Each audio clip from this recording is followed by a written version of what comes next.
Buck What You Heard. My name is Gene. You can reach me at Buck What You Heard. You follow me, I'll follow you back. We are getting closer and closer to the regular season. And I do have a special guest on tonight. I'm trying to change it up a little bit. We've been talking so much Bucks. There's so many other things going on throughout the NFL. And I have a special guest on, and she has an amazing show that she does. And I'll actually we'll get into that here shortly. Anna Lewis, how are you doing tonight? I'm good. How are you? I am great. I am so happy to have you on. We're getting closer to the season. Mhm. I would go back to May. I was pessimistic. I didn't think that the Bucks or just the NFL in general was going to have a season. And Right. I I don't know didn't how you either. felt about it, but this has I gone was beyond my nervous. expectations. Yes. Yes. Same. I kind of. I guess in June is when I was like, okay, I think we're gonna have a season, but we're definitely not gonna get to go to games. And I hate how they're dragging this out. Like, okay, the first 2 weeks we're not gonna have fans. Like, y'all just let us know. We're not gonna be there, and it's fine. Y'all are gonna have your cardboard cutouts and your crappy crowd noise, and we'll just prepare for next year. so, They're stringing do, us along. So, do you consider this an actual season? I mean, we're living in unprecedented times right now with Right. COVID-19 and with some of the other things that are going on that we're seeing. Just when you talk about social justice and some of the other things that are going on, Yeah. unprecedented times. And Yep. when you look back on it and see where we are now, and you look at the number of cases that the NFL has had over as a whole and the scare that we had, but I think we've kind of come out of that. Yeah. I'm pleasantly surprised with where we are. Yep, I am too. I am too. And I today I don't know if you saw it, but the Milwaukee Bucks actually said they're not going to play until the men that shot Jacob Black or Blake are arrested. So I think you'll probably see that used a little bit more in the NFL as well. The Mm. NBA has done a really good job addressing social justice, and I've appreciated that. And I hope we see that translated into other leagues as well. But no, as far as COVID, I think uh, obviously it's still very real and it's here, but I think the professional sports have found a way to cope with it Mm. and to move on and still give fans professional sports in kind of a new revamped way. Yeah. So, while we're talking about this, and I want to kind of jump ahead to towards the end of the season. I don't know if you've seen the proposal of potentially having the playoffs in a bubble.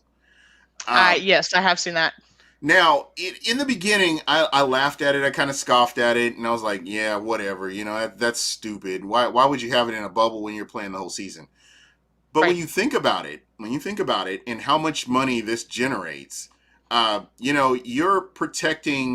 you're basically protecting the playoff teams and putting them in a potential position to where they can actually play out kind of play out the playoffs into the Super Bowl without Yep. issue. So, Yep. as I look back on that and I look at it now, I think that's not a bad idea when you get to that point of the season because of all the unknowns. You get to the end of the season, you've got all the teams figured out. Hey, Yep. protect them all, and then Yep. that 100% you can, or not 100%, but pretty close that you can Yeah. actually play those games. Yep. No, I think it's a good idea too because I mean we've seen the NBA pull it off almost flawlessly. Yeah, They've done a great job. Almost. yeah, Freaking Lou Williams going to Magic City, but it's fine. But no, I think when you get to that point in the season, I mean, at least for the Titans, we've had a couple of the rookies get caught going over to college parties and stuff, and it's like, y'all, what? What? You just signed a what contract? And okay, whatever. So I think when you get to that point in the season, you can't run that risk anymore, and Mhm. it basically guarantees you have your full roster. And I think a lot of the teams, especially the front offices, will be like, yeah, let's do this. So no, I think you'll see a playoff bubble in the NFL as well. Yeah, and you know what? Again, I don't have a problem with it now. Mm-mm. And while we're kind of talking about the NFL season, we've seen some big moves, and I don't know in your experience with the NFL, have Mm-hmm. you ever seen this many quality players switch to other teams? No, I have not. And for reference, I'm 25, so I haven't seen that many NFL seasons that I But like really was just completely coherent. just as But a reference point for you, you followed the NFL to some extent. yep. Just have you seen this before? No, I have not. And even looking back on seasons before I was born, because that was a conversation I actually had with some of the guys that I write with over at Titans Brawl, and it's just been wild, and it's been wild for the Titans. I mean, we're still all holding on to the hope that we will get Jadeveon Clowney. Like hopefully we can make another Super Bowl run, but seeing Tom Brady leave and go to you guys was insane. I hope it What did ends you up think benefiting. when you first heard about that? What were your first thoughts? I mean, and just when it was still a rumor. Uh, okay, so when it was a rumor, I was like, "Am I allowed to cuss?" Yeah, absolutely. I cuss all the damn time. Like, let me make sure. I was like, "Bullshit! He's not leaving. He's retiring. This is all a stunt." And then when that picture got released he tweeted that picture of him leaving the stadium. Do you remember that? Yes, I do. The one that went around. People were like analyzing which way his feet were pointed and like what it meant. It's like, oh my god, his agent is having a field day with this. And then in Nashville, people were like, oh, we saw his wife at MBA, which is one of the prep schools here. He must be looking for a son. So then Tennessee was like, oh, we're gonna get Tom Brady. It's like, I don't want Tom Brady. And then he goes to the Bucks, and I think everybody was like, what? It just caught everyone off guard. But Yeah. you guys are building. I mean, you have solid offensive weapons, anyways, and now you've got like Grandpa to come out there and really solidify them. And I think you needed a veteran with those guys, and then you've got Gronk coming as well. It's exciting stuff. Yeah, it's amazing. I mean, for me, I didn't think that it was going to happen. There's one we have a guy on here, and he's a longtime listener. He was like, "Oh, the Bucks are getting ready to get Tom Brady," and I was like, "Man, whatever, get the fuck Like, out whatever. of here."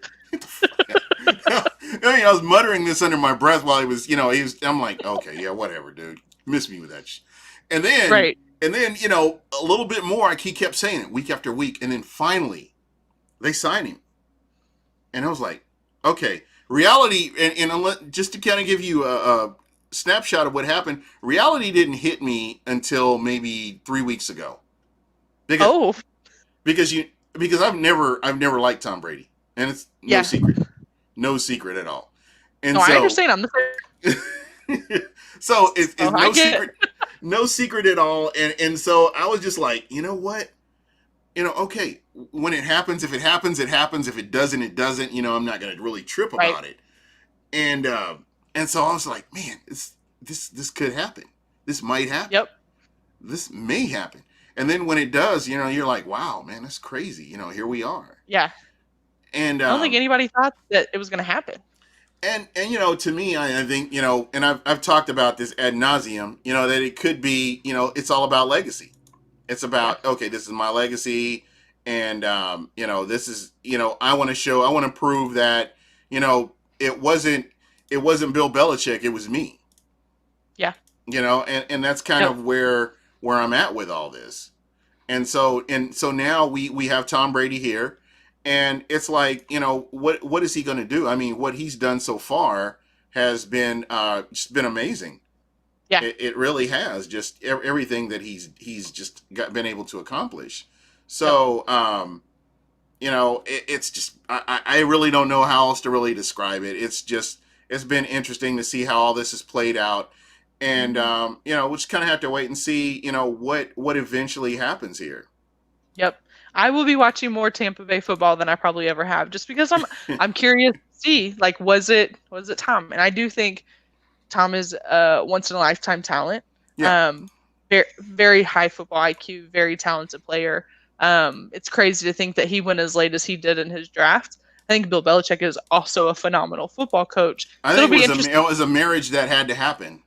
Yeah, it'll be interesting to see what each of them do without the other.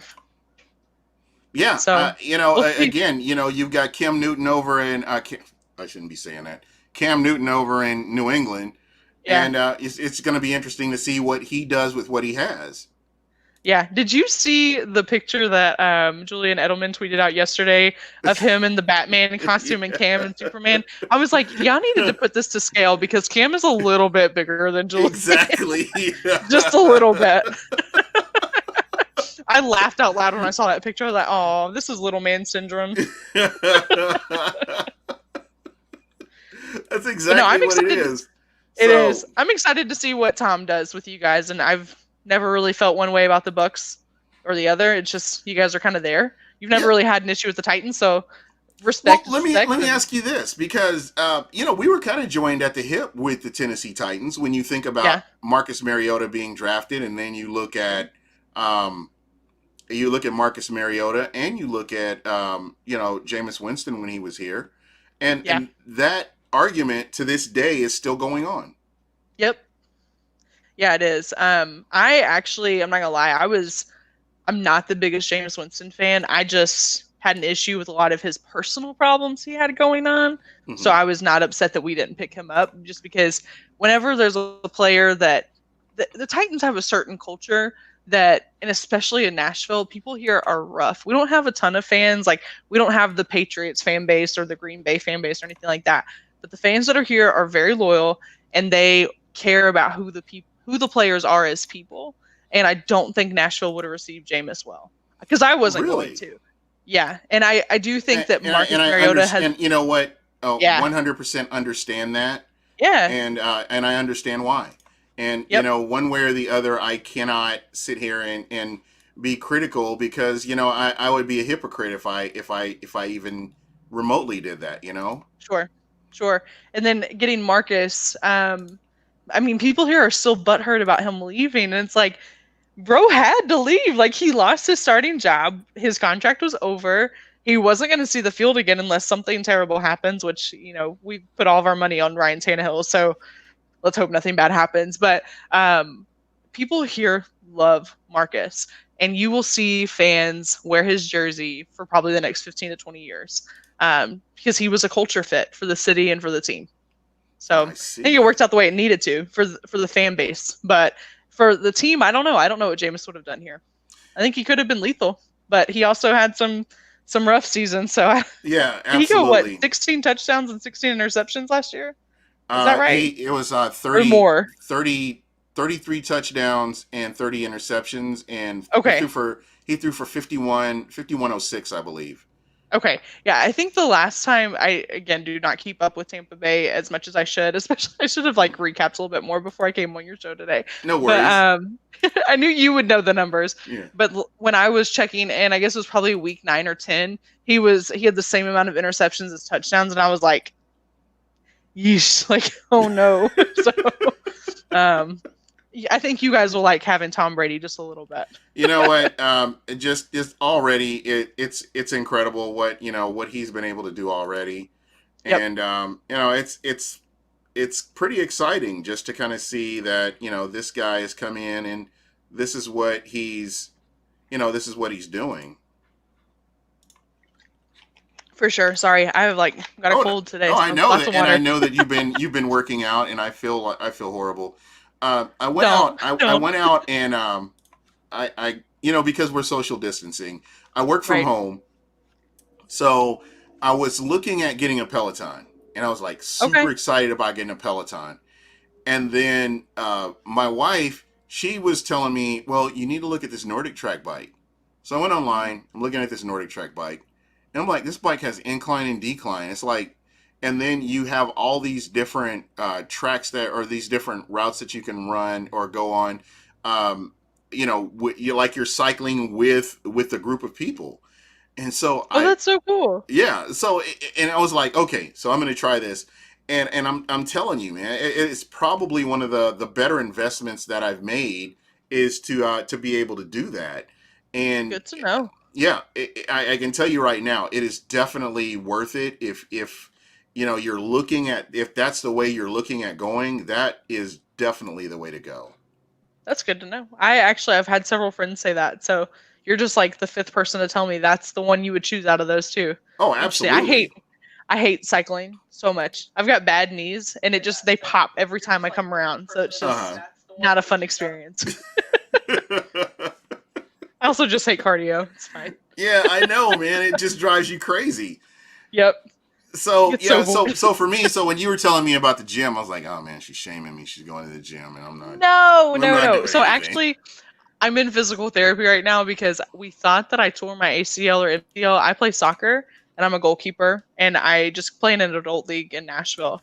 and I play 4 times a week, and I got hit really weird, and my knee like turned around. So I had 2 doctors tell me, "Oh, your MCL and ACL are definitely torn." I'm like, "Oh Are you shit." serious? Yeah. So it's not. I had an MRI done and all my ligaments are strained, but I tore my quad. So I'm going to PT and I'll be back in a few weeks. So I'm not really going to the gym like that. I'm just doing some therapy, doing some rehab.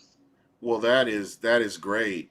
So, I would like to really know a lot more about, like, what you're doing. How is this all working out for you? Or is this Yeah. something new that you just started doing with your show, or how long have you been doing it? It is. So football is not new to me at all, but I just found the Brawl Network. If you guys don't follow the Brawl already, you absolutely should. At Network Brawl on Twitter and Instagram and all that. But we are just a bunch of sports loving people that like to. It's a fan's place to go and talk Mm, about sports, like you were talking about earlier. So we have podcasts, we have articles, we have all that. So I just started out writing for them, and then we've got this big group chat with all the writers and all the hosts and all that. And one of the guys said, "Hey, we're gonna do a daily show, and we want a different host every day. What do you guys think?" So these guys have been super supportive of me. I think you and I kind of met virtually on a thread about women in sports, yep. and yeah, the guys there are. I'm like one of 3 or 4 girls that or women that talk about football with the network, and it's really fun to have that group there, and it's awesome to have these guys that support what we do and support that we know what we're talking about and we can hold our own just like anybody else. So they actually reached out to me. I used to coach, and they wanted me to come on and talk specifically from that experience to get that viewpoint on it and just talk Mhm. NFL and college football when that happened. So I just started that a few weeks ago. I've been writing for a couple months, but I mean, football has been my bloodline since I was like 3. So That is that's not new at awesome. all. That's and I think that's where it's all at right there, is being able to do that and just kind of make it all come together. So, how Yep. long have you, I mean, what got you started into coaching? I mean, as far as Yeah. football. Yeah. So actually it like goes way back. When I was like 5 or 6, I remember telling I loved football and I loved Javon Curse. And y'all, Javon Curse The followed me on Twitter freak. the other day. Yes. I like panicked when he I was like, oh, I must really be doing something right if the freak followed me. But he was my all-time favorite player.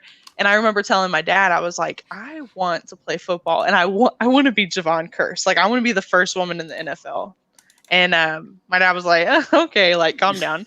And then we were visiting my grandparents, and I told my grandfather that, and he was like, he was like 80 something at the time.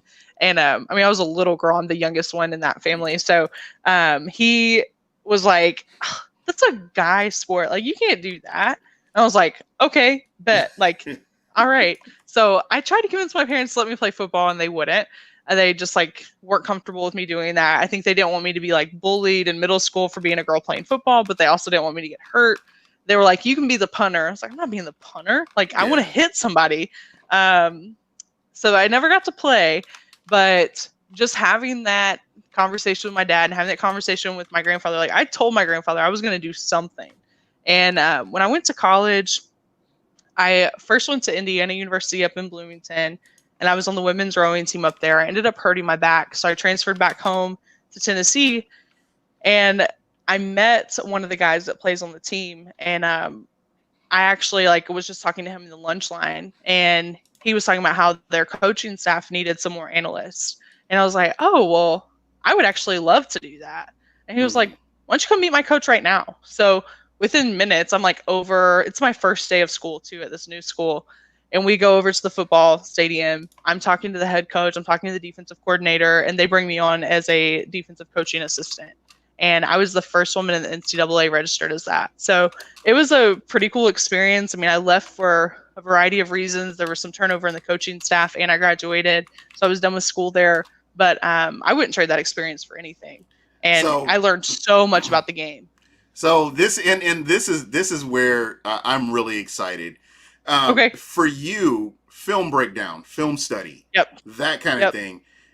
How did you adjust to that? Because I know there's so many things going on. There's so many moving parts. When you're looking Yep. at, for instance, a cover three, When you can't pay attention to the linebackers without looking at your secondary, and you have to look at your defensive line. There are just so many different things that are going on. Yep. How did you adjust to that, or there are like tips that you could give people out there that are just trying to Yeah. enjoy the game a little bit more? What helped you to pick up? Okay, this is what kind of defense I'm looking at here, and this is what they're attacking against this offense. Yeah, so I think first of all, what I would say is if you are an avid football fan, you probably like to watch plays over and over again, anyways. Yes. But that's what I did. I had my little DV Sports set up on my computer, and it was just repeat, repeat, repeat until I learned little tells. And obviously, like when I was breaking down our film, our defense, I knew what we were doing because I knew the play Mhm. calls. But when I was breaking down, I broke down offenses a lot too, but I did break down other defenses to help the coaches have a little bit more perspective on what other people in Mhm. our conference were doing.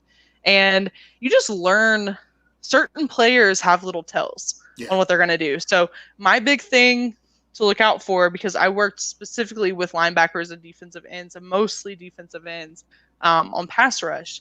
So, I would look at the left guard or the right guard or whatever and see how their feet were lined up, because when you look, it's hard to see when you're watching an NFL game, but if you look at their feet or their knees or something, every single offensive lineman, and all of them, if they deny it, they're lying. They all have a tell, and it's like, okay, that's a pass play right there. So there was one guy in our conference.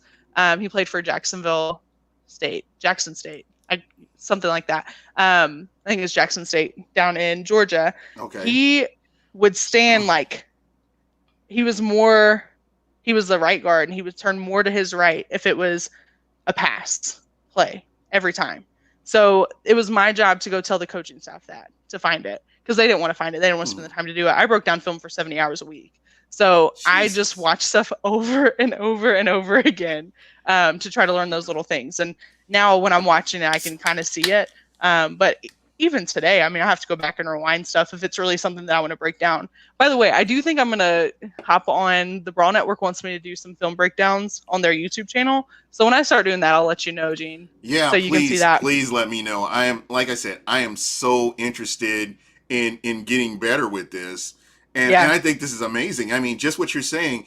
The one thing that I've always said when you're looking at college players, especially, you're not looking at those splash plays. You're not looking at the Mm-mm. big plays that they have that you see on ESPN. You're looking for Nope. behaviors. And Yep. behaviors are going to manifest themselves every single game.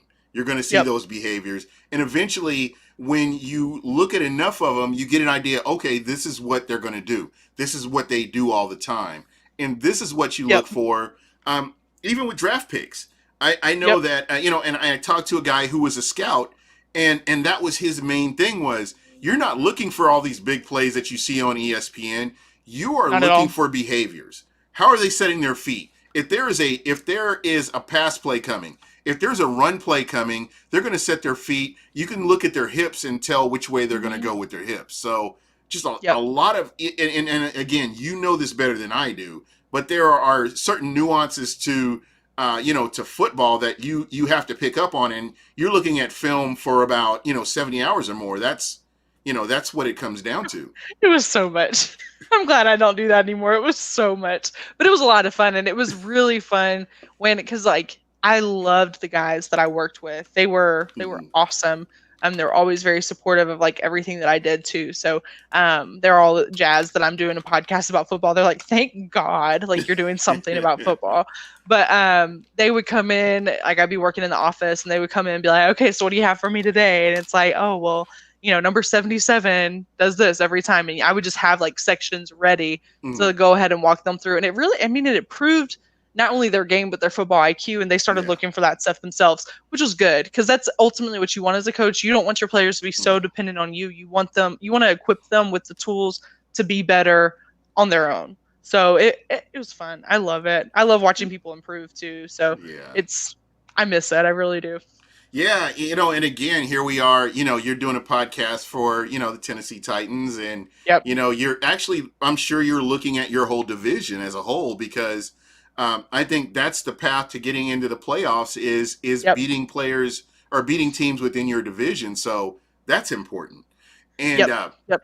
the one thing that, kind of going back to what you were talking about, that's how you can identify, even your own defense. You can look at them and say, Hmm. hey, you're showing this telltale sign, hey, you may need to, or were you ever the one that ever pointed out, things that were deficiencies or things that stood out for your own team?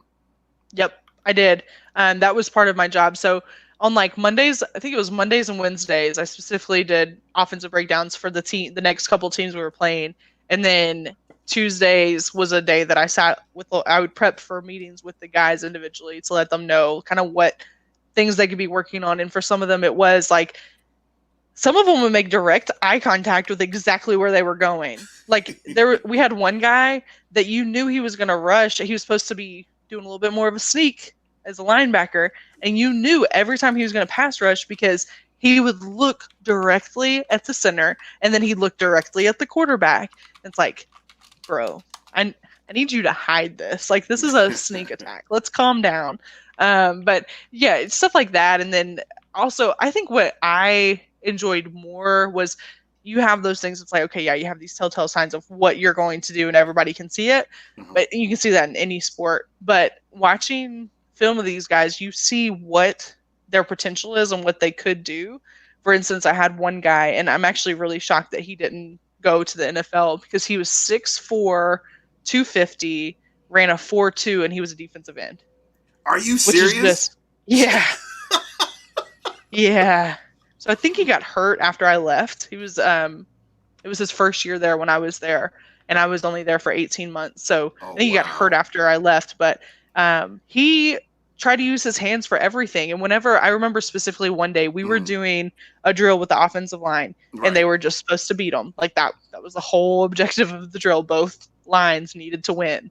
And we were getting our asses handed to us as the defensive line. I was like, yo, like, so we got to fix something. So I turned to him, and he's trying to like swim out of everything. He's going up against the guy on the offensive line who had the best handwork. And once he had had you in his grasp or grip or whatever, you weren't getting out. It wasn't going to happen. So you had to avoid that. Uh-huh. And this guy would just try to swim out of it, do whatever.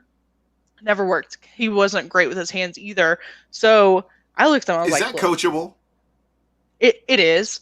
Handwork is coachable. They just have to get it through their head, because he did improve that over time. But with him, this offensive lineman always stood on his heels. He was never on his toes. Uh-huh. So what do you do in that situation? I know the answer. Oh, you're asking me if I'm asking okay. you. So You're a defensive line. I'm a You defensive got lineman. a guy on his heels every single time, and That's the a bull only way rush he right beats there, you is isn't with it? his hands. Bull rush, easy. This guy would never bull rush, and I didn't understand why. I'm so sorry if you can hear that. They're mowing outside outside my bedroom. You're perfect. You're fine. This is like, it is so loud. So I look at him and I was like, why the hell are we not bull rushing right now? And he was like, what do you mean? I'm like, dude, you're so fast. You're so big. Like, just bull rush him. He's on his heels every time. So the next play, he lines up and he does it, and he knocks the guy on his ass. yeah. It's like, that's all you had to do this whole time. So then he got addicted to it, and he got several sacks that season, and it was like he recognized when somebody was on their heels, right. and he was like, okay, I can bull rush.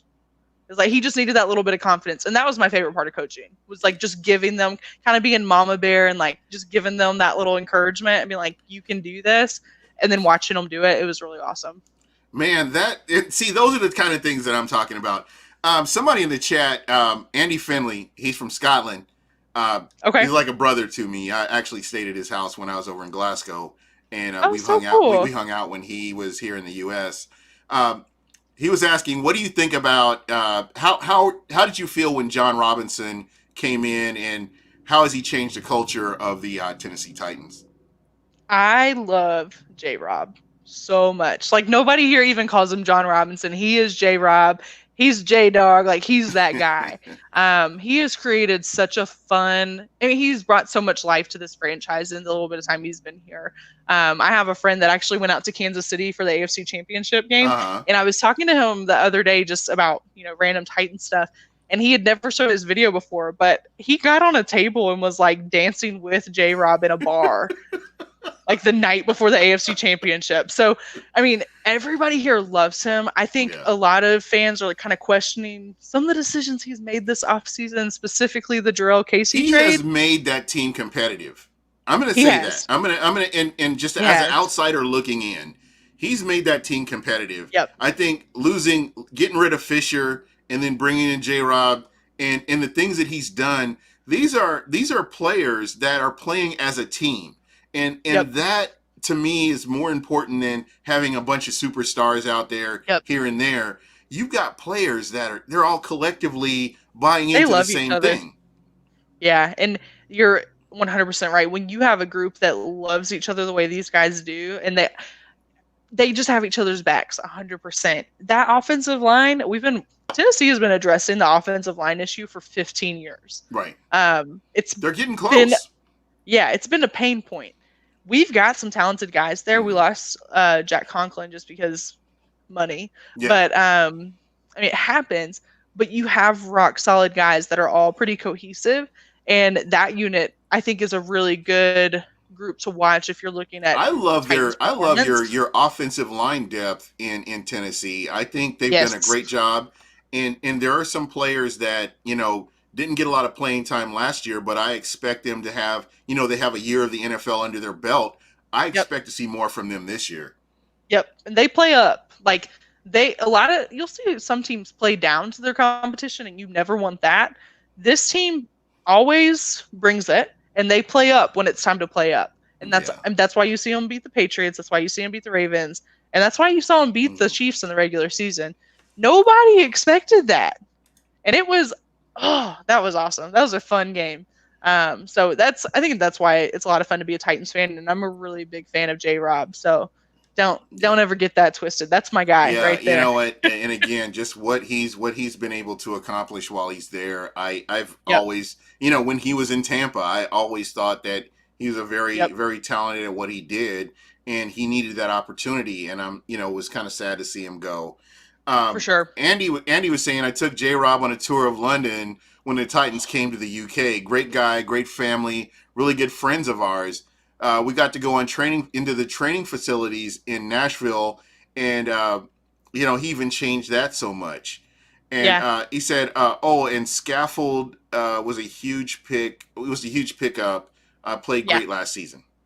Yep, Scaffold. I agree. And I think somebody else to watch this coming season is Isaiah Wilson. We got the big old panda out of Georgia, and he's a mass. He's a very large man, and he makes all those other guys look kind of small. So I think watching Derrick Henry run behind Isaiah Wilson is going to be fun. So let me ask you this. I mean, when you look at offseason, I hate the offseason. If you know anything about me, if you ever watch any show that I've done, I always complain about the offseason. I hate the offseason. COVID-19, I hate COVID-19. If COVID-19 was a person, I would fight him. Because I'm telling you right now, this is the worst part of the NFL is the offseason. So I agree. You don't have nothing to talk about really. You're everything you're basing your information on is what's on paper or what could potentially be. And just when I look at these teams, when I look, you look at Tampa, you see where people have these high expectations for Tampa with the emergence of Gronk and with Tom Brady coming and just certain things that are happening here. It's all on paper. They haven't gone out and done anything. Exactly. But when I look at Tennessee re-signs Derrick Henry. I mean, Derrick Henry is huge. I mean, Derrick Henry was the straw that stirred the coffee, basically, for the Tennessee Titans last year. And then you bring in Ryan Tannehill, who supplanted your first round draft pick and sent him packing, basically, because you've got a guy that comes in and does what he does. When I look at this team, I'm intrigued with him because I'm thinking, Ryan Tannehill, and I know that 2013, 2014, he was rock solid, throwing for over $4,000 and doing his thing, in Miami. Then he comes here, and I think the one thing that won him the job was he was consistent. And you didn't have to Absolutely. worry about him running out of the pocket and getting injured. You didn't have to Mhm. worry about him taking stepping back into the pocket and getting injured. This is a guy that can consistently move the ball down the field methodically and put you in a position to win. And Yep. it changes your mindset when you're looking at your quarterback. Your quarterback is the guy that you depend on, regardless of what you say. In the NFL, your quarterback is the guy that you depend on. Yep. So when I'm looking at a Ryan Tannehill, here's a guy that's like, okay, I'm gonna go in here. I'm not gonna do too much. I'm not gonna put this team in danger of losing a game, and we're just gonna move the ball down the field. And that's pretty much what he did. I really Yep. believe he earned the contract that he got just based on his actions and his consistency. And I think that's what you need. Head coaches want that. They don't want to have Yeah. to worry about week in and week out what you have. Right. Yeah. The contract that he got gives me a little bit of anxiety, but uh, I Hey, as J Rob, trust in J Rob, right? yeah, that's pretty much what I've had to do this entire off season. Let's be real, because I was like, okay, we lost Jarilla Casey, and there for a long time it was like, are we gonna sign Derrick Henry? Like that was terrifying because to me, the message that was sent when Ryan Tannehill was signed first and then Uh-huh. Henry was tagged was Ryan Tannehill did this and Derrick Henry didn't do anything. That's the message I was getting from the front office. I was like, hey, hold on, guys. Like, what? No, no, no, no, no, no, no. This is not what I saw. So seeing him get 4 years as well made me breathe a little bit easier, and I was happy to see that. Ryan Tannehill makes me nervous as hell. Why? Okay, And okay, stop. Okay, okay, full stop right here. okay, Ryan Tannehill. Ryan Tannehill came in. He steadied the ship he did. and he rode this team into the playoffs. So Right. when we look at that right there, does that? I mean, I guess I'm trying to understand what was it that you what is it about him that you're concerned about? Is this a sample size of what he could potentially be, or are you thinking he could revert back to the old Ryan Tannehill of Miami? Right. So there is a certain person in the NFL that is the reason I'm anxious, and that is Jared Goff. Jared Goff took the Rams to the Super Bowl and Okay, had a rock star season. right. Here's the difference, though. He had a rock star season.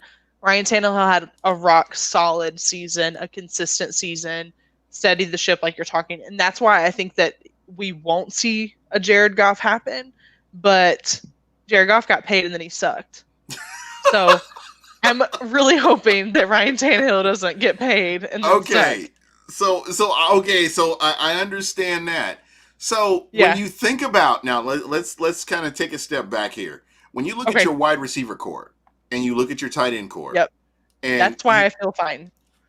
let's take Derrick Henry out of the equation right now. Okay. And let's say for instance, God forbid, I don't wish injury on anybody, but Derrick Henry is not in the equation. Hmm. Does this Tennessee Titans team have a chance to go back to the playoffs? Do they have a chance to win your division? With no Derrick Henry? Yes, with no Derrick Henry. I don't like this question. I think so. The Because game that because this is the NFL, this is something that you have to kind of factor into. yeah, absolutely. So I guess the game that makes me really nervous is the AFC Championship game. Hmm. Kansas City put 9 people in the box, and they loaded it, and they took away the threat of Derrick Henry. Hmm. Um, I think Ryan Tampa Tannehill, did the same thing. I think they yeah, held Derrick Henry to like 75 yards rushing right, for that game. which is still, I mean, not horrible, but like we're expecting But that 125. for if you look at Derrick Henry's a monster. He Derrick is. Henry's a He guy is. that you have to game plan for Derrick Henry. Yep. You don't game plan for Ryan Tannehill. No, you don't. You don't. You And could. it would be stupid. You think? Listen, I mean, let me say this. Look, if you're I'm a going, Ryan Tannehill doubter. Okay, I'm a Ryan Tannehill critic. I still so don't know how I feel. well, let's and let me go here then. Um, Ryan Tannehill in 2014 he threw for 4,000 yards, 4,045 yards. 2015 he threw for 4,208 yards, and then it looks like he kind of went downhill with Miami, and even more downhill with Miami. And I think he had 11 games in 2018 and threw for not even 2,000 yards. But then, he had this bounce back season. And the Yeah, one thing that stuck out to me about him was I think he had ended up with like 6 interceptions. yeah, yeah. And That his that's a passer deal. rating was That is a insane. deal maker right there. I mean, Absolutely. when you're not having to worry about turning the ball over, when you're not having to worry about putting your defense on a short field, I mean, Yep. that's huge. It is huge. And as a former defensive coach, I really appreciate that about him. That was something I was going to say is that he ended the season with, I mean, single digit interceptions is insane. Yeah, So I will give him credit where credit is due. I just need to see it again. And I yeah. think once I see it again, we paid him for 4 years. So Oh, you're gonna have to wait. You're gonna have to wait and see. yeah, and I feel like there's a lot of people that feel that way, and then there's a lot of people that are like, Ryan Tannehill is the savior of Nashville, and it's like, okay, guys, calm down. This feels really, it's too soon. Like, you don't go on the first date and go, oh, I'm gonna marry this guy. Like, let's see it happen again. So let me ask you this. Okay, so we were talking about Ryan Tannehill. Let's look at the rest of your division. I mean, you've got the Okay. Colts. You've got Philip Rivers, Old Man Yeah. Rivers coming into your division now. You got what is it? Jacksonville, um, Indianapolis, Houston. Tennessee, and who's my last team? Help me out here. Houston. Houston. Now the With Houston Deshaun. Texans. Now Houston getting rid of the best receiver on God's green earth, in my opinion. And I'm not no offense to Mike Evans or Chris Godwin in Tampa, but this guy's a freaking monster. I did a Based. happy dance when I saw that one. I bet you were thrilled to see him go It to. was like, we're gonna win in Houston. Like, I And got so excited. I'm thinking if I'm a Tennessee fan, I'm wanting Houston to re-sign O'Brien for about another 10 years. If it's Right. me. Right. Yeah, you're not wrong. I so the Colts are interesting. I Yes. think that's a yeah, Old Man Rivers. That's the only appropriate name for him. He's old. I mean, he is. And my thing But is, that I think he's gonna. offensive line is intriguing. It is, and if they can protect him, he'll be fine. But you tell me if Tennessee gets Clowney, you've got Daquan Jones, you've got I would Jeffrey be Simmons, you've depressed. got Vic Beasley, you've got Jayon Brown, Rashawn Evans, Okay. all these guys that love pass rush, and I love them for it. Um, he, I don't know that he'll get up, to be real, because So I have to ask you. Okay, so you're talking about Vic Beasley. yep. Have you heard anything about Vic Beasley? I mean, how So you how want is to know he? something wild?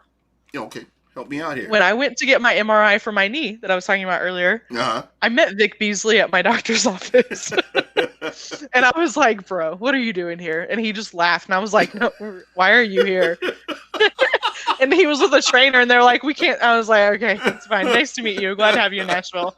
Thank God you're here. Like, but yeah, he didn't show up for 10 days. Like, he didn't get here until 10 days after he was supposed to be. And they did say he had a death in the family.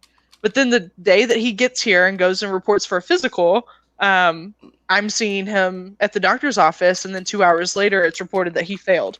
So he's been put on non-football injury reserve. So I So think how does he's that probably work out?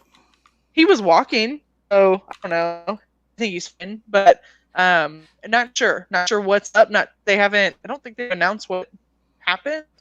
Um, You know what? This is he this I is so struggle with that this one. is so crazy right here. Give me 1 second. There's Okay. UPS person is at my door, and I'll probably Oh have no, to you're edit fine. this all out. Bear with me 1 second.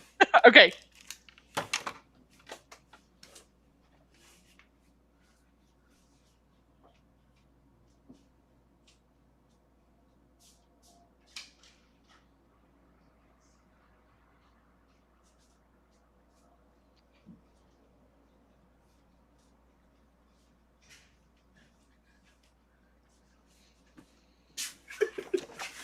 Hilarious. How The exciting way is this?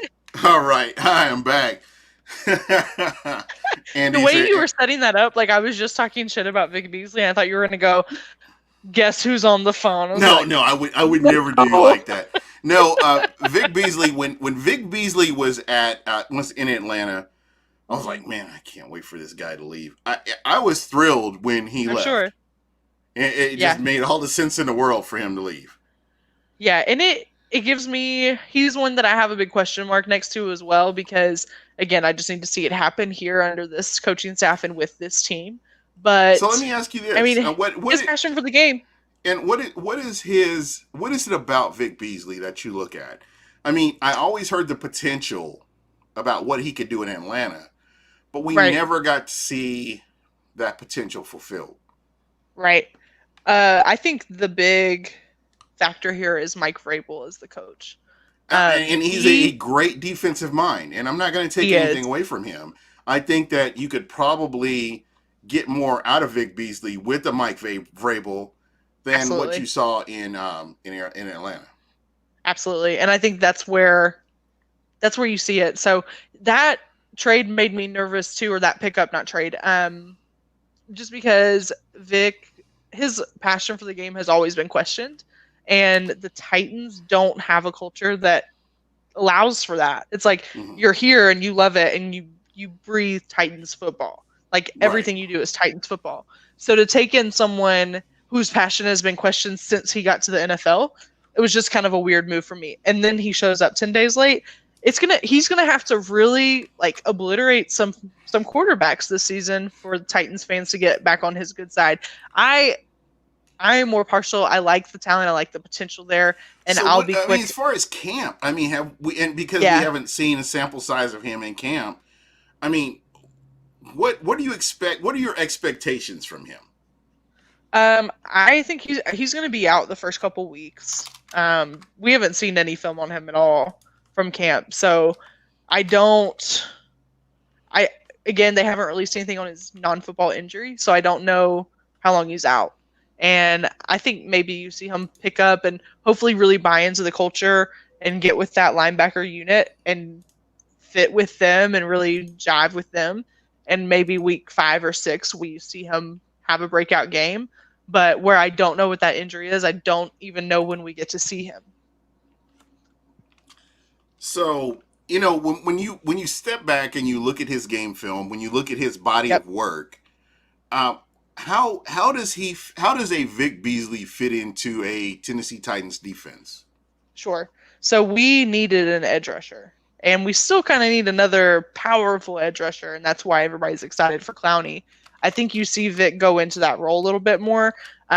I like his rushing game. I also like his ability to drop back a little bit into some coverage and really that 5 to 7 yards back is kind of where he thrives, at least from what I've seen. I will be honest, I didn't watch a lot of Atlanta football, but I have gone Mm. back and watched some of You his haven't missed film. anything. Um, 28 to if 3. I'm But missing go ahead. anything, yeah, I know. I went to school with some guys that ended up playing down there, and I wouldn't even watch them play. I'm like, sorry guys, I like you, but no Listen, thanks. I've got one friend, and she's a Dallas Cowboy fan, and I hate Atlanta. Oh, Those are the two teams in the NFL.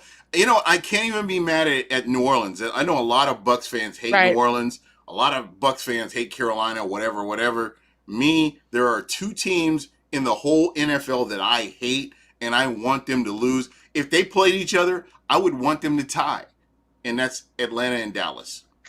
That's Hate them. hilarious. And I honestly, with hate those them. two teams and how like they just seem to always disappoint people, Yeah. I think they would tie. Yeah, I think it and would and happen. you know what? And that's what I love. What brought me around to Tom Brady was a friend of mine who's like, "Hey, Tom Brady was a team that what Tom Brady was on that team that pretty much destroyed Atlanta, and they've been irrelevant since then." And I was like, True. you know what? That's true. You're like, I can So bring I'm some glad juice he's back. here. Welcome, Tom. Right. That's pretty much where I've been with this. But Can I but buy you a beer? exactly. But you know what? Kind of getting back to Vic Beasley, I've Yep. seen flashes from him. As a Sure. Bucks fan, watching, being trying to be objective here, and you watch Atlanta play, and you watch what they can do. and I've seen Vic Beasley, and I'm like, you know what? I believe if they had him in a different defense, I think that he could actually flourish. And I For think this he team. fits well with what the Titans have. Yeah, And I most think definitely. he, When I look I at think, your overall personnel, I think Vic Beasley's a great fit uh, yeah, for Tennessee if he can just stay healthy. That's the key yep, right there. yep. So fingers crossed that one works out because I don't know if we do in this offseason and Clowney hasn't gone anywhere or he's gone anywhere but the Titans. Um, People are going to be looking at J. Rob different. So Mhm. if Vic Beasley was our big defensive gain, I think Titans fans are going to be upset. But maybe he'll come out here and just I kill it. Who knows? I don't know. I think with the not having heightened expectations from him, Yeah, I think he's a great fit.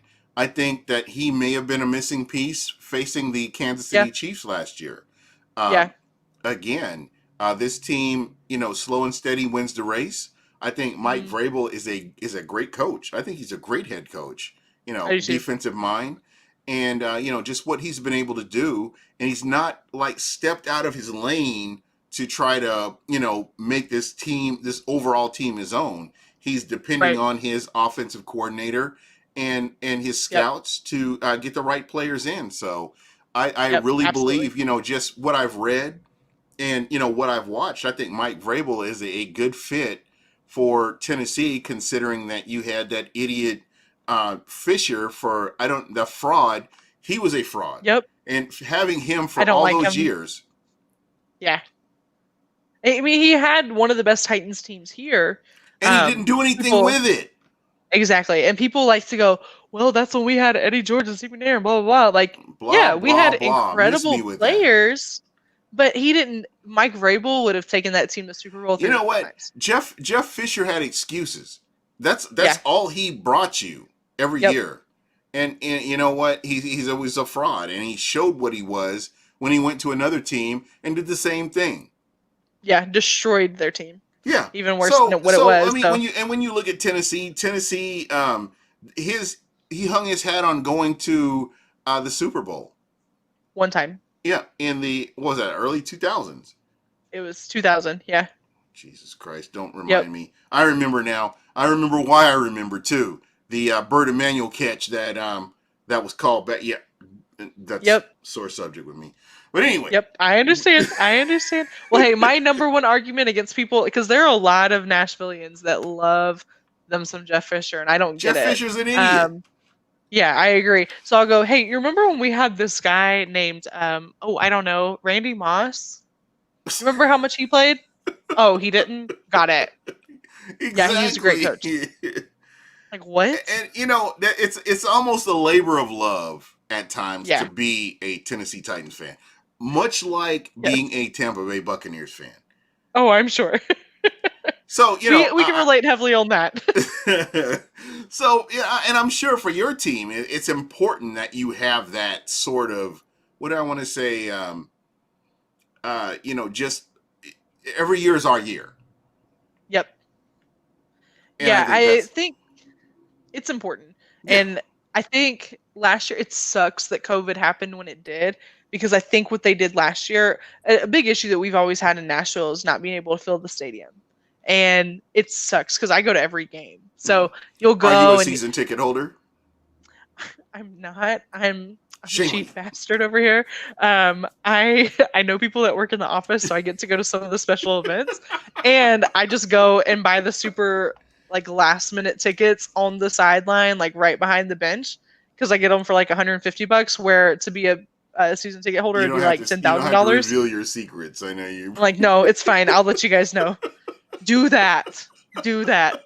Season tickets are a scam. I'm kidding. We need more season ticket holders in Yeah, Nashville. 100%. But you'll go to the games and like say we're playing Jacksonville. Well, Jacksonville is filling up that stadium, and the Titans look like the away team, So and it wait a minute. sucks. Hold on right now. So you're telling me that Jacksonville travels well? They travel better than we do. They travel better than we show up at home, and like Indianapolis always shows up in Nashville. Always. And and see, my job moved me from Tampa to Phoenix. So I live in Phoenix. Oh wow. But I didn't realize that. yeah, so when I see when they have events here, I always see Titans fans, and Really? yeah, I always see them, one or two. Like when the Super Bowl was here, I actually met some really cool. I actually had dinner with Titans fans. Oh, cool. Yeah, That's really awesome. nice people. Yeah. I feel bad that your team has never even won a Super Bowl or anything like that. There are other teams out there that like Philadelphia that has, they really don't deserve it, but just Right. because they're a horrible fan base. But Yeah, that's I neither don't. here nor there. That's neither here. Listen to me. I'm going off on another tangent here, and I mean, thank you for drawing me back into this. But yeah, it's just been it's great, man. Just to see that there is that fan base out there. Yeah, and I think that they created a lot of fans with their run last year because I remember so I threw a party for every single playoff game, and then we got to the so I threw a party for the Patriots game, went to my parents' That's house to expensive. watch the huh? I bet that got expensive. Oh, I didn't pay for anything. I make people bring their own alcohol to my house. I'm not supplying your Exactly. alcoholism. I get my own. BYOB. Yep. BYOB. Pizza's cheap. Alcohol is expensive. I got the pizza all day That's long. right. Uh, All you gotta do is go to Costco and grab a couple $10 pizzas, and you're good, right, right? right. So that was a lot of fun. And one of our friends is actually a big Patriots fan. So getting to sit there just like this was, I mean, it was the highlight of my year. And then my mom was like, okay, well, why don't you guys come and watch the Ravens game with us? Because Sweet Jesus. um, my family is big Titans fan, so all of us. So they were like, this could potentially be our Super Bowl party this year. So why don't you guys come watch it up here? So they had some friends over that are like kind of Titans fans, but not really. And I Uh, was sitting there, just running my mouth the whole time. I can't shut up when a football game is on, and I was pacing the whole time.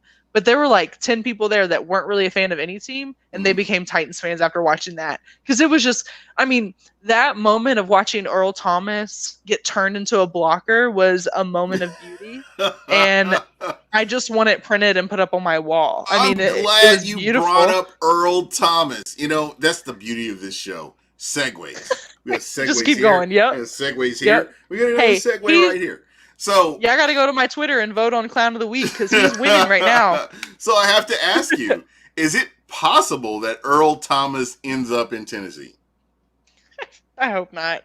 I really don't like his attitude. I don't think he would Now, blend well in the locker room. so, Um, and let me ask you this, and again, you're a football fan. I'm asking you as a football fan. Um, okay. could it potentially be the fact that his wife pulled a gun on him that just kind of he's not been right since then? He has He not is been the not. same Earl Thomas since his wife said, "I will blow your brains out right now," just based on everything I'm seeing. Do you think it's That possible? did that happen the week before they played us? I feel like that was No, all really that quick. happened this year. I thought that happened in April. Okay. So he got caught with his was it him that got caught with his brother He was and with some his girl? brother, yes, and his wife came in and she's like, "I got So something weird. for you. I got something for all of you." Okay, so that was all the same day. Okay, Yeah. you're right. That was in April. I just got all that confused, but um yeah, I mean, I think that probably had an effect on him, but he Mm. clearly wasn't right when He he ain't was been talking right smack since about then. Derrick Henry. So, That I mean, and there are players out there that just certain events have changed them for the rest of their career. sure. I mean, when you look at who not Josh Gordon, who is the other guy that just I can't What I'm team? losing his name escapes me. Wide receiver, nutcase, help me out here. Oh, Antonio Brown? Antonio Brown. When Vontaze Burfict hit Antonio Brown, he was never the same player ever, ever, ever again. Ever. Nope. I mean, he started recording. He was like recording practices and stuff like that. He was doing stuff that was just uncharacteristic for him, and it was all based on the fact that he got his lights put out on a dirty hit from Vontaze Burfict. He was never the same Yep. player.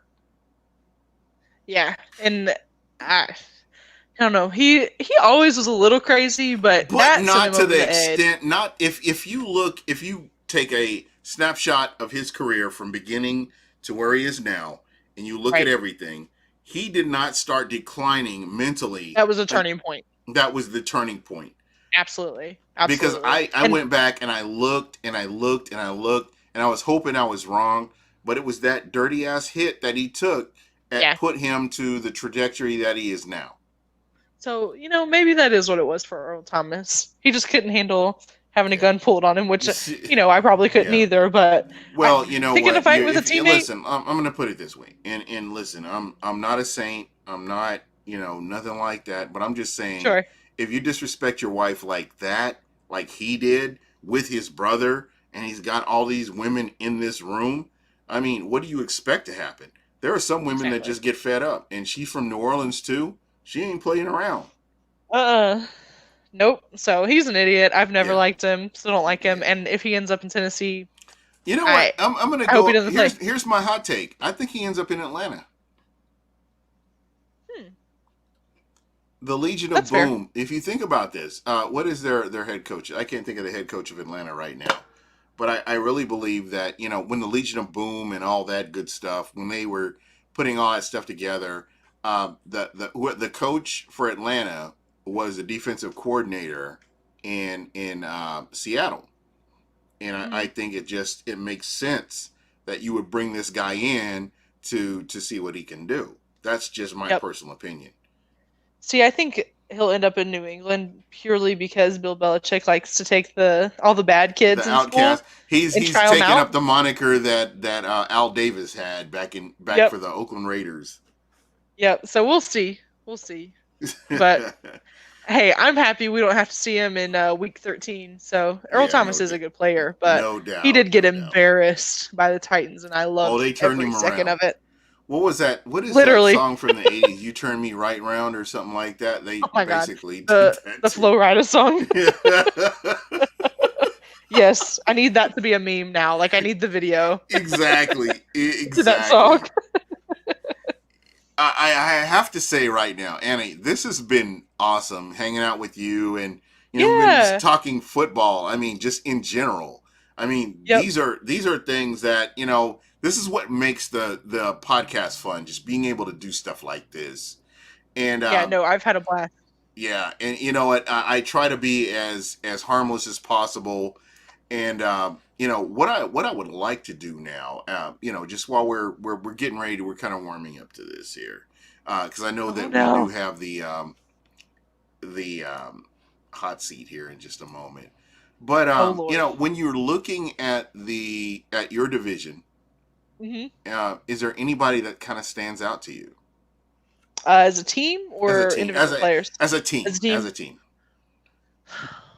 I Houston always gives us trouble. So Houston and Indianapolis both have always given the Titans trouble. I think the Titans have kind of cracked the code for Indy, and I Mm-hmm. think we'll be okay, especially because I think our defensive line, our pass rush is so talented at this moment, even without Clowney, that I don't think Philip Rivers is going to be a threat.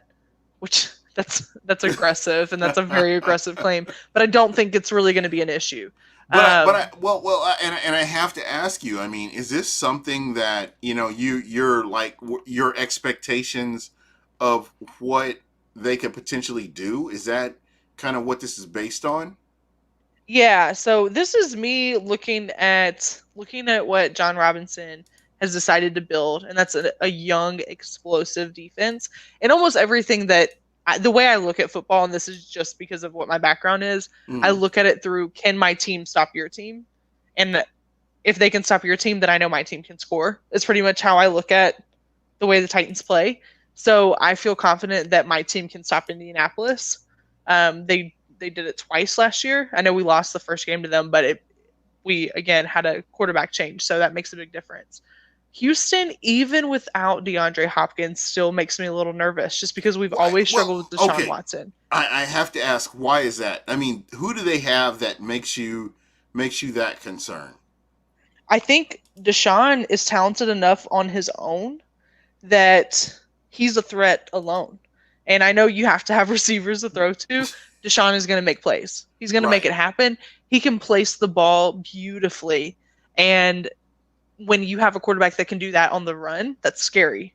Look at Lamar Jackson. He can do that on the run. That And guy scares Deshaun me. Watson to me is the best at that. So I think he's the biggest threat to me. And then if you have a healthy JJ Watt, he makes me nervous on the defensive side of the ball. But just that quarterback role, man, I think that he could make me catch the ball, and I can't catch a football to save my life. So he'd make me look like a hell of a receiver. So I think Houston is who I'm most worried about for the Titans. Well, there you go, man. That just kind of clears everything up for me. So, because this is a Bucks podcast, I try to keep it a Bucks. Have you looked at the NFC South? Have you even glimpsed at them? I mean, other than knowing that Tom Brady and Robert James Gronkowski is here. I mean, have you looked at this team as a whole and said, what is this team gonna do? I honestly have not as much, just because NFC does not affect me that much as a Titans You're fan. not about that life. I'm really not. So educate me as much as you want. My hot takes on the NFC South are going to be. Okay, I'm going to drop some names. Real quick. Teddy Bridgewater. I got nothing for you. I know. Matt Ryan. Matt Ryan, I think, had a couple of good years, and I think maybe done this year he'll just be consistent. Yeah. I don't expect anything great. Drew Brees. I have like PTSD from that man. All I know is that my underdog of the year, Derek Roberson, sacked him twice in his NFL debut. So I don't know, but Drew Brees is incredibly talented. Is going to stay incredibly talented. He's getting old, so we'll see if that decline starts. Okay, hey, I'm totally good with that. So what I would like to do now, I do have 10 questions, and everybody that comes on Buck What You Heard, they get to do we do what we call the hot seat. There are 10 questions for you. And these questions are all NFL based. I've not made these questions hard. These are just questions you know the answer to, and whatever.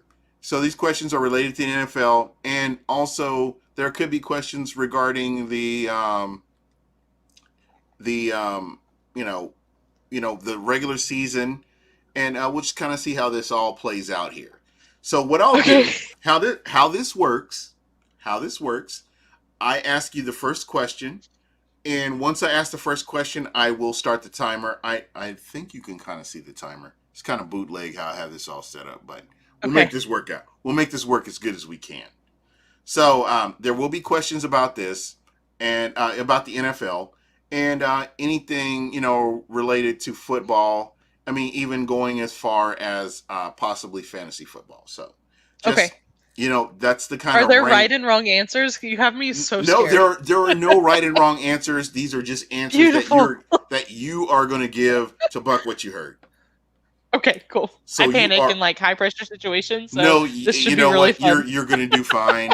And I've got the timer started. You got the timer ready. So here we go. And hopefully you know these players. You should know these players. If you don't, I should. I feel bad. And because you're a defensive person, you better know these players. True. All right.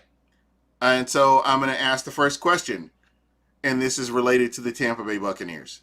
Vita Vea gets 8.5 sacks. Buy or sell? I'll buy.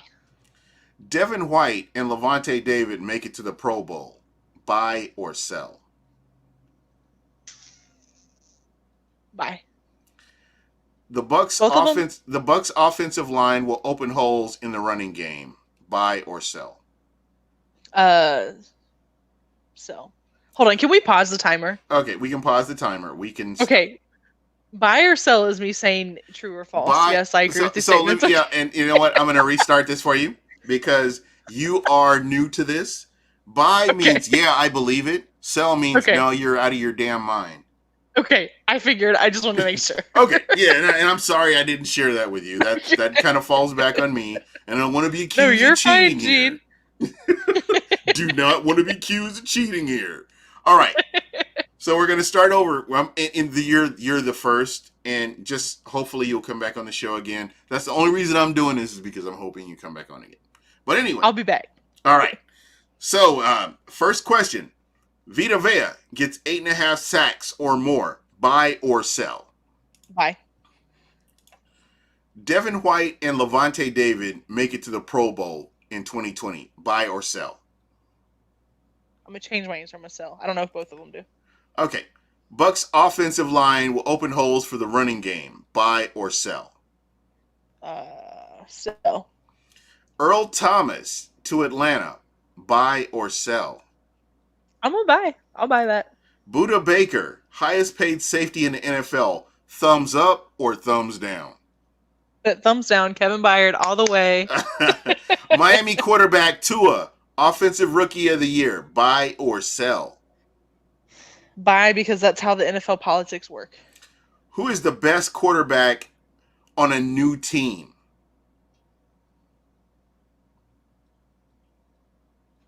I'll give it to Tom. I will. Derrick Henry, leading rusher in the NFL. Buy or sell?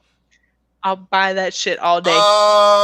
Oh, okay. So we got one last question for you. We got two questions. I'm going to go ahead and give you these two questions. Chase Young, boom or bust? Boom. Who is your number one pick in fantasy football? Number one pick. You got anybody you want. You are leading the pack. This is you. What type of fantasy football are we playing? That makes a big difference. Production? We're talking production. Okay, and I'm sorry. Maybe I should have reiterated that. No, production. You're good. McCaffrey. Wow, you picked the unicorn like that, huh? Mm-hmm. Wow. So he would be your number one. So if you could pick anybody in the NFL overall, and that would be the corner piece of your fantasy football team, you're saying Christian McCaffrey would be your guy. Yeah, I hate to say it, but I do think that what he can do from a reception and a rushing standpoint, he gets you the points. I can't argue with that. I just was giving you grief, but I can't argue with that. So no, that's fair. so while we're talking about fantasy football, I need to make this point clear. I've been shamed out of retirement for fantasy football for 2020. Uh-oh. I've been shamed out. I won in 2015 and I retired. I said I'll never play again. But some jerk on Twitter shamed me so bad, and I was like, okay, I'll play. I'll do this. I'm back. And so so here I am. So I thought this would be a kind of a cool question. The one handicap that I have over everybody else is that I will not be picking anybody from the NFC South because the NFC South is my sworn enemy. I do not want to be rooting for Drew Brees. I do not want to be rooting for Michael Thomas. I do not want to be rooting for Teddy Bridgewater, Christian McCaffrey, or anybody else that's in the NFC South.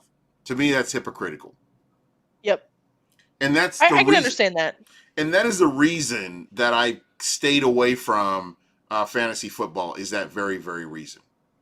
Yep. I know a lot of people that do that, actually. So they hate playing fantasy football because they don't want to cheer for anybody else. So for me, I don't want Matt Ryan to throw for 300 yards or whatever. I don't want that. Sure. I don't care. He's a jerk. I don't want him to succeed. And that's kind of where I'm at. Yeah, that's fair. So have you had your draft yet? Nope. Draft is coming up on Sunday. That's exciting. We had ours on Saturday, and I'm not upset, but I'm not happy with my team. Well, you kind of talked about like your team was pretty dope, though. Yeah, here, let me pull up my roster because I know I have Zach Ertz. Let's talk about this. Yeah, so I messed up. I messed up really bad. So I was like, I'm gonna take Kyler Murray. That's who I want as my quarterback. Oh my god! And I'm right there with you. Yeah, I think he'll be incredibly productive this year, especially with the addition of DeAndre Hopkins. The gift from God. I did, yeah. That was a blessing for Kyler's career. And if he doesn't take advantage of that, he needs to go play baseball. But I grabbed Deshaun Watson as my backup quarterback to throw in on Kyler's off week, and Deshaun and Kyler have the same bye week, so I messed up. Oh, you know what? That's Uh, a hot trade right there. That it is a is. hot So I am trade. sitting here accepting trades. I'm like, okay, what do you guys want? And I've been insulted, so I'm a little butthurt, and I'm staying away from trades for a couple of days, and then we'll talk again next So week so probably how with did the it? guys. Okay, But okay. Now I'm gonna. You brought this up. I have to talk about this. What did they okay, do that totally insulted you here?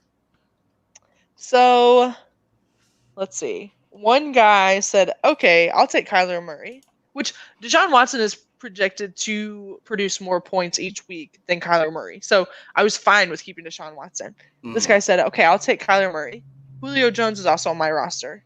Ugh. So he was like, "I want Julio, and he'll give me George Kittle, which is great, and CD Oh, Lamb." that's a producer And right there, but it doesn't help your quarterback situation. no, well, I did end up picking up another quarterback. Who did I pick up? I picked up Joe Burrow just as my bye week quarterback. We'll see if that works out. But So you I grabbed a rookie, didn't. huh? I did just to see, just for shits and giggles. Okay, But I so didn't. let me, and I have to ask you this: what Okay. thought process went into grabbing Joe Burrows over some? Who else was available? So I grabbed Joe Burrow in like the last round. Mm-hmm. Um, like Ryan Tannehill was still available, but we know how I feel about him, so I wasn't Yeah. gonna grab him for my bye week. I'm gonna tell it, you a funny story. You know, while we're talking about fantasy football, I okay. actually won with he was goodness. I just drew a blank. That is so crazy. I see his face. Fitzmagic while he was with the Really? Jets. He was with the Jets, and I actually won fantasy football with him because he Wow. was balling out of his mind. And because there Yeah, was he no was. postseason in Right. 2015, he was balling out of his mind, and there was just no stopping Right. this guy. Hey, that works out then. So There that's what I'm wasn't really saying. anybody notable. So there's 10 guys playing, including Mm-hmm. myself. Mm-hmm. We did 15 rounds. Everybody had two or three quarterbacks. So we were down to like not super great options. But I love picking young players because I'm playing in a production league. Right. So they're going to get reps, they're going to get the numbers because they're young. Right. And I usually will go young. I didn't get to do that and have the opportunity to do that with some of my positions. So like I grabbed DK Metcalf, which I was super excited about. Young guy, Can I explosive. tell you a DK Metcalf story? Oh, sure. You're gonna love this. You're gonna crack up at Okay. this. So this guy I work with, he's a photographer, Okay. and DK Metcalf works out in Arizona, in Phoenix. DK Metcalf works out here. Um, So most cool. of your cornerbacks that are recovering from injury, there's Hmm. a coach. They call it Shutdown University in Scottsdale, Arizona, which is about Okay. maybe 15 minutes away from me. Okay. So you a lot of football players come here to work out. Our starting running back, Ronald Jones, worked out in Phoenix in 90-degree heat to get ready for the NFL season. If that Right. kind of gives you an idea. So DK Metcalf, a friend of mine, he's a photographer. So he took some pictures on Instagram, and DK Metcalf reached out to him and said, "Hey, can you film? Can you take pictures of my workout?" And so this guy said, "Okay, I'll do it." And they agreed on a price, whatever, whatever. He went out there, and basically DK Metcalf was like, "Well, I don't think your pictures are that good." And the guy had already given him the pictures. What? So No. so Wait, this just I'm made like me this sad. guy is working a 9 to 5. He takes amazing pictures. If Right. and I'm not gonna name drop or anything like that because I don't want to make it worse than it is. But he took all these pictures. I looked at the pictures. I mean, you've got amazing action pictures where you had the blur and then you show DK Metcalf. You see his cleats, and it was just amazing what this guy was, creative enough to come up with. And this guy was like, and DK Metcalf was like, okay, you're okay. You do okay work. And I'm looking at these pictures and I'm like, dude, I would pay money for these pictures. If you could film Yeah. my fat ass running up and down here, that would, I would pay money for this. And so Wow. that's pretty much, so when I hear this guy's name, I'm like, whatever, you know. That's fair. That's fair. I feel And that that's way just about based on there's my opinion of him. And that's just like, right. that there are players that I've met in the in the NFL realm, living in Tampa when they had the Super Bowls in Tampa. You get to meet certain Right. players, and they kind of rub you the wrong way. There are just certain players that I'm just like, okay, he does a good Whatever. Yeah. job, but you're still a jackass or whatever, Yep. And that's just It kind of how I feel. sucks. So I'm sure that you've got one of those "you're a jackass" stories. Uh, I did watch this is like not football related at all, but Mm-hmm. I did watch a I don't want to put her name out there, but a Don't. country star um talk down to somebody at a store in the mall one time, and it was horrendous to watch. It was just more of like a don't you know who I am and blah blah blah. Like I if I said her hate name, that. Why do you y'all got would to all do know who she that? is. Right. Like this makes people want to ignore you more, so like Mm. shut up. I don't know. I just hate that. So Yeah, living in Nashville, you see a lot of country stars, so it's similar to Tampa oh in that way. wow. So So have and you some of run them into are country? Have awesome. you seen the country stars do that? Yeah, yeah. I got to serve Kelly Clarkson back when I was in high school, How was that? and she was horrible. She was so rude. She came in to our restaurant at like 8 o'clock at night on a weeknight, and we closed at 9. So it was like, okay, stayed for like 2 hours, came in sunglasses and a hat and a scarf to like try to hide her identity. She didn't even pay for the food, and they didn't tip. Wow, And are you I will serious? say, so I've served and bartended for a long time. I don't do it Uh, anymore, but I did it all the way through I college, miss it. and I was really good at it. I Like I miss had so it. much fun, and I was good. And I was like, wow, probably the richest person I'm ever gonna meet didn't even leave me a dime. So and I'm glad it is kind of interesting. That's what you heard. We kind of go off on these little tangents. Um, Yeah. I went to the University of Kansas. I went to KU, Okay. and I'm we sorry. and don't do that. Don't do that. So they had the Kansas State Fair, and Okay. if you look at me, you would know that Gene doesn't know anything about country music. I do now. I'm developing that kind of thing. So Right. we were at the Marriott. The Marriott is right near it's in Hutchinson, Kansas. That's where they have the state fair every year. Okay. So I'm there. I think I'm a junior. I'm a junior in college, and we're there. We've been drinking. We went to a softball tournament. We played softball. I'm coming back, and I'm talking to my friend. I'm like, you know what, dude? I don't know what we're gonna do tonight. And I'm looking at they've got this layout of everybody that's performing at the state fair. Okay. So I'm looking at these pictures and I'm like, no, dude, there's nothing I want to see. This is all country music. So we get on the elevator, and this lady comes on the elevator. She's kind of short blonde hair, black jeans, black shirt, and this big ass bodyguard that blocks out the sun. So we're on the elevator and we're talking about, oh, what are we gonna do? And I'm like, dude, there's nobody performing tonight. There's somebody named Lori Morgan that's performing tonight. Uh I don't know even who the hell is Lori Morgan? And so this lady chimes in while I'm talking to my friend, and she's like, you know what? You should go check her out. You might appreciate what she does.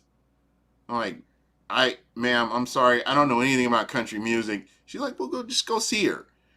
And I laughed and I was like, you know what? I'm glad you brought that up. I said I need to broaden my horizons. I'll go just because you said that. right. So went home and we got up to the hotel room, got showered up. We go down and sure enough, we're at this concert because they've got all these different performers on, and there's this lady that comes on stage, black jeans, short blonde hair, and she comes on stage and she starts singing. Uh, it, see, um, I can't think of the Yeah, song. I don't know a lot Reason. of her songs. I know Yeah. like her Christmas So music. anyway, she starts singing, and I look at her, and I look at my friend. I'm like, "Are you serious? We were on the elevator with her, and it turns out it was That's Lori so Morgan. crazy. Yeah, And she was nice. she was sweet. She was That the makes me nicest. happy. She had the sweetest Southern twang in her voice. She was just so Yeah. nice. She was just like, you should go see her. And That's so cool. she was like, you jackass, you don't know who I am, you don't see who I am. She was just so nice. That's pretty cool. That she That was was like, you like should go check it the out instead most, of and that's what kind of turned me on to country music a little bit, because everybody that I met Garth Brooks, I met okay. Conway Twitty. You actually met Very Conway cool. Twitty before he passed away. Met Conway Twitty. These were some really cool, down to earth people, and I met them. And I was like, just meeting Lori Morgan, and I've been a Lori Morgan fan ever since then. Just cool. because that's her tradition, is that she wears these black jeans and she has these short blonde hair, and she has an amazing voice. She is. She's very talented. That makes me happy because I like her. I like her music, the music that I do know. Yeah. So it's good to know that she was nice. Yeah. A Picture of Me I love to hear Without that. You. A Picture of Me Without You is the song that I was thinking in my head. So yeah, that's a good song. Yeah, so just I hung out. I was like, wow. When she came off stage and she was going to get food, I think they had corn dogs or something like that. And she's like a regular person. But she's got the biggest bodyguard I'd ever seen in my life. To this day, the biggest bodyguard I've ever seen. But that was my country music experience, or one of the more actually, they've all been positive. I can honestly say, just when it comes to that kind of music, and I just wasn't really into it, and then just after meeting her, I was like, okay, let me go listen to her collection, and I've just been a Lori Morgan fan ever since then. That is super cool. Yeah, being from Nashville, people expect me to be a country fan, but I love R&B and hip hop, so I need to be in Atlanta. What's crazy for me, and I don't want to be the old man, get off my lawn kind of person, but new country music blended with hip hop just doesn't work for me. No, I don't like it. Nope. It really I like doesn't. early 2000s country music. I don't like the country music of today. Exactly. And that's kind of where I had the problem at, because I love hip hop. There's a lot of new hip hop that I love. I mean, I love hip hop from now all the way back to whenever. I mean, it's not a problem for me. But when it comes to country, my grandfather was super country. I mean, that's just what he did. Really? Yeah. So are you from Tampa originally? Yeah, I am. Okay, very cool. Yeah. Very cool. And so, that's just, this kind of been, it's been a mixed bag of, of everything. And so I'm glad I have that. And, I really have a great appreciation for it. Yeah, that's a really neat story. I've never had anything like that. Just like seen several celebrities in passing, but like I said, man, and she could have been like, "Do you know who I am?" She could have easily been that person. Yeah, absolutely. I think my favorite like meeting a celebrity story was actually, so my grandmother is a really big Titans fan as well, so we're gonna like loop back into football, and she loved like Steve McNair, Eddie George, Siobhan Curse, that group, Frank Wycheck, all those guys, and she's just watched them ever since those guys came to town. Right. And it's funny because like my grandfather used to make fun of her. Like she said when they got married, "Oh, you better not watch football all day on Saturday and Sunday." And then she's sitting in front of the TV on Sunday, and he's like, "I don't care about any of this." So she became an addict. It's awesome. I actually went and saw her today, and we were talking about football. But last year I had the opportunity to go to an event where Eddie George was speaking. And they said I could bring a guest, and Eddie George is her all-time favorite Titan. Right. And I was like, I have to bring my grandmother. And she got to meet him, and it was just like the coolest. He was so nice to her. She goes, "Oh, I've been a fan of yours. I've been waiting for this for 20 years. And he just like gave her the biggest hug and was like, "God is good, isn't he?" And she was like almost crying. I was like, this is so neat. Like it was like right after my grandfather had died. So it was like she needed it too. This is what makes the NFL great, right? Stories like this is what really. Yep. And the Titans have always, especially the ones that like stick around Nashville after they retire, those are the guys that I guess they just love the city so much and the city Yeah, loved them back so much yeah. that they are the ones that you get to meet and you're like, you get to have those stories about them. Mm. So I'm sure you guys And have players like Andy that was too. saying that he met Eddie George and Javon Curse both, very nice guys. I mean, I still haven't met Javon and Andy, I'm it so needs to jealous. happen. I'm so jealous of Andy sometimes because when he comes to America, he'll go and Uh, hang out with the with the Bucks and the staff, and he gets to see all this stuff. Then he what does goes Andy to do? Andy, what do you do? Are you like he Secret wears Service or something? Andy wears a kilt, man. That's pretty much Andy's. No, but Andy has amazing personality. He could draw you in with his personality. That's just who Andy is, Sure. and That's awesome. he'll never let me forget the fact that all of him and all his friends got me all drunk, and I passed out over one of his friends' house because I think we were drinking until about 3 or 4 in the morning. But I Oh, drank every these guys. This is what happened. So we get to Glasgow. We're in Glasgow. We're in Glasgow, Scotland. And we get there, and Andy's like, "Okay, let's go to the store. We'll get some drinks and stuff like that." We go yeah. to the store, and I get the cider, and everything over in Scotland is stronger than it is in America. I'm just gonna tell you Okay. that straight up front. So we get this beer. I drink about, I don't know, three of them, 3 out of the 4. I drink 3 out of the 4. Then we go to a birthday party, and I'm going around and meeting everybody. I'm like, oh, you're American. Here, let me get you a drink. Here, you're American. Let me get you a drink. Oh, you're American. Let me get you a Oh, drink. Let me get you a drink. So I am drinking. I know this is no lie, and he will take the piss out of me every single chance he gets. He says Americans can't drink, but he wasn't drinking. Everybody was getting me drinks, and then somebody brought their own stuff in, and they had it in this bag, and they're like, "Hey, come over here, try some here. Let me pour you some of this." And to this day, I don't even know what I was drinking, but I was just drinking all this oh, stuff. And so, but it was fun. They treated me good. Scott, I love Scotland.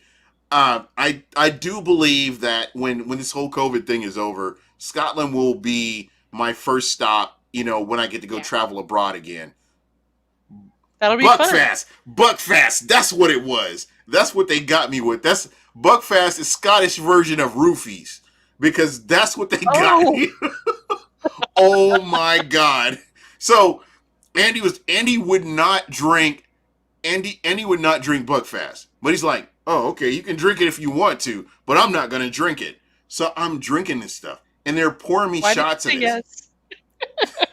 And Him so, saying I'm not going to drink it is your sign to not drink it. exactly. But you know what? I'm trusting everybody. I'm sitting here, I'm an American. I'm over here in a foreign country, drinking all this stuff, and I'm having a good time.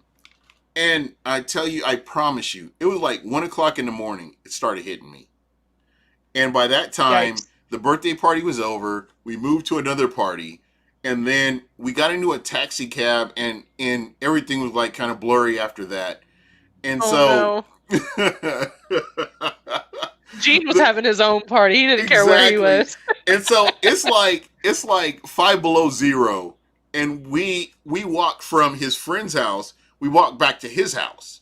It was cold.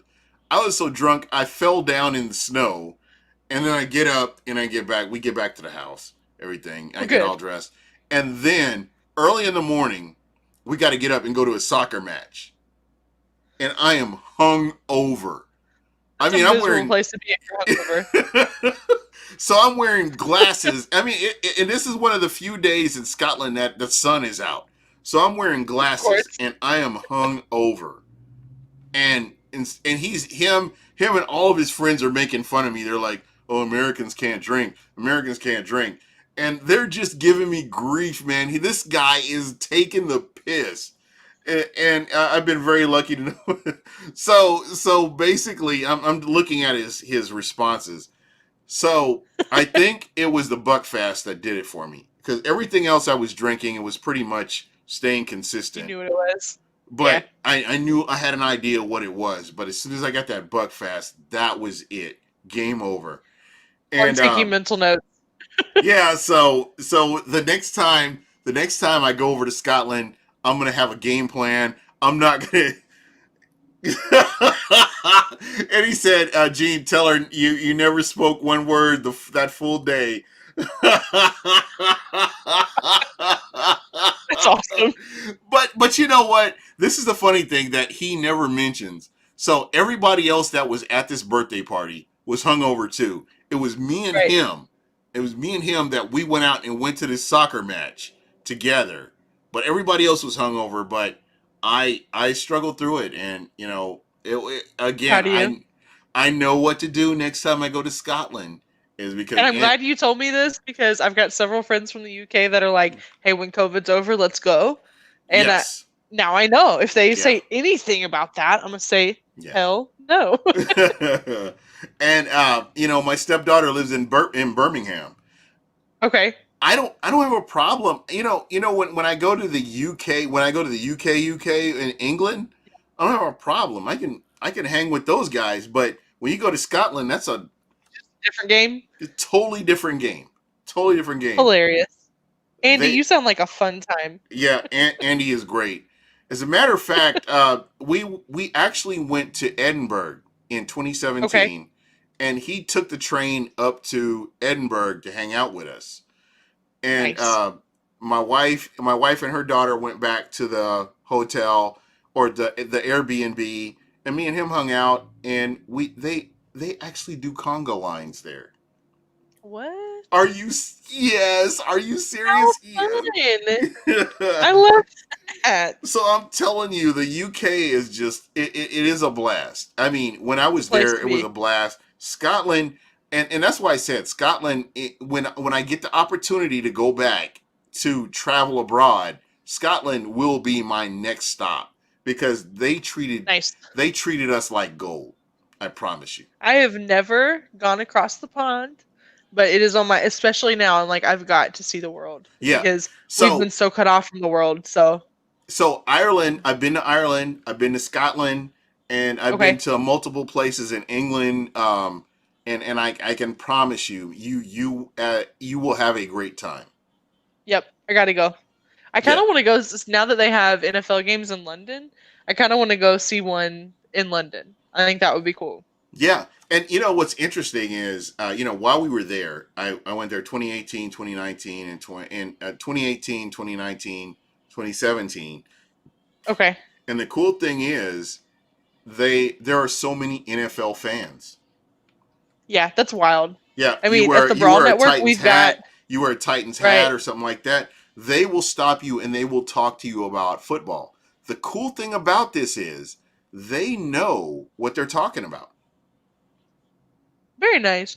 Well, over at the Brawl Network, we've got a couple podcasts that it's people in the UK that Mm, just wanted to talk football, and I mm. I wonder if their friends judge them. They're like, "That's not real football," because my And friends I have to judge tell you, me. I But love the Brawl Network. I think you guys do a great job. I I love appreciate it. I love what you guys do. I mean, just in general. It's a fun time, and I'm trying to get them to venture into soccer a little bit because I love soccer too. I've played it my whole life. We've got a couple friends that I So who's your know. team? Who's your team? I actually don't have a team. I genuinely enjoy watching the sport. So I'll sit and watch the Premier League all day long. And then, of course, the only team I've got is the U.S. women's national team. Yeah, I love the U.S. women's national team. I do have a shirt of Megan Rapinoe with her holding her hands out, and the Statue of Liberty is a shadow. That's like Oh, my that's favorite awesome. shirt. That's so I cool. love soccer. I've been to, we just got back from Spain in December. So Lucky you. we beat COVID. We got to go to I got to go to Real Madrid. I got to go Wow. to Barcelona, and it was an amazing experience. So Do you have a team? me, actually, Real Madrid is the team Okay, that I follow. that's fair. I like them. Yeah, so So I couldn't believe that I've got my Messi left. I've got my Fly Emirates shirt. I thought about Oh wearing yeah, it tonight, but I was like, nah, I'm not gonna wear it. fair enough. Fair enough. And I look couldn't at me. believe that Messi decided he wanted to leave Barca and go over to Man City. So We'll see we'll how see that what all that works does. out, man. I think Man City has a plan, and if you can get that Yeah, guy over there, it'll be interesting to see what they do.